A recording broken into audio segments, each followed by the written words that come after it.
बहुत समय पहले की बात है। एक घने जंगल के बीच एक सुंदर सी झील थी। उस झील में बहुत सारी मछलियां और एक केकड़ा रहता था। वहां सब मिलजुल कर खुशी से रहते थे। हर दिन एक बूढ़ा सारस झील के किनारे आता और मछलियां खाकर अपना पेट भरता। जैसे ही सारस आता, मछलियां घबराकर इधर उधर भागने लगतीं। धीरे धीरे समय बीता और सारस और भी बूढ़ा और कमजोर होने लगा। अब वह पहले की तरह शिकार नहीं कर पाता था। एक दिन वह उदास होकर झील के किनारे चुपचाप बैठ गया।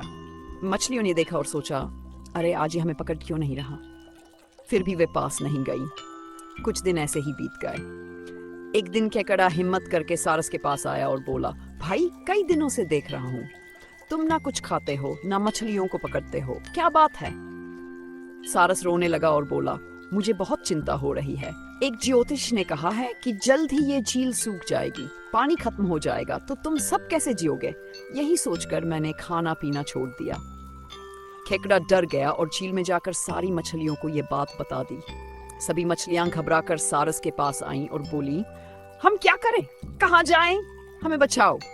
सारस ने फौरन कहा, यहाँ से थोड़ी ही दूरी पर एक बड़ा तालाब है। अगर तुम चाहो तो मैं रोज एक करके तुम्हें अपनी चोंच में बैठाकर वहां पहुंचा दूं। मछलियों को उसकी बात पर भरोसा हो गया। अगले दिन से सारस रोज एक मछली को तालाब ला पहुंचाने के लिए लेकर जाने लगा। लेकिन असल में वह उन्हें तालाब नहीं ले जा रहा था, बल्कि रास्ते में ही खा जाता था। कुछ दिनों बाद केकड़े की बारी आई। सारस उसे लेकर उड़ने लगा। थोड़ी देर बाद केकड़े ने पूछा, भाई तालाब और कितना दूर है। सारस जोर से हंस पड़ा, कौन सा तालाब, मैंने तुम्हें सबको मूर्ख बनाया है। तुम्हारे सारे दोस्तों को मैं यहीं खा गया।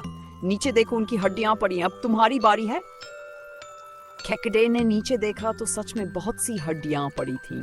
वह बहुत गुस्सा हो गया, लेकिन घबराया नहीं। अपनी मजबूती से उसने सारस का गला जोर से पकड़ लिया और दबा दिया। कुछ ही देर में सारस मर गया। केकड़ा वापस झील में आया और सबको सच बता दिया।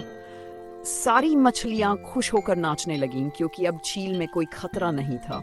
उस दिन से वे फिर से मिलजुल कर सुरक्षित और खुशी से रहने लगीं। इस कहानी से सीख, किसी भी मीठी बात पर आंख बंद करके भरोसा नहीं करना चाहिए। हमेशा सोच समझ कर फैसला करना चाहिए।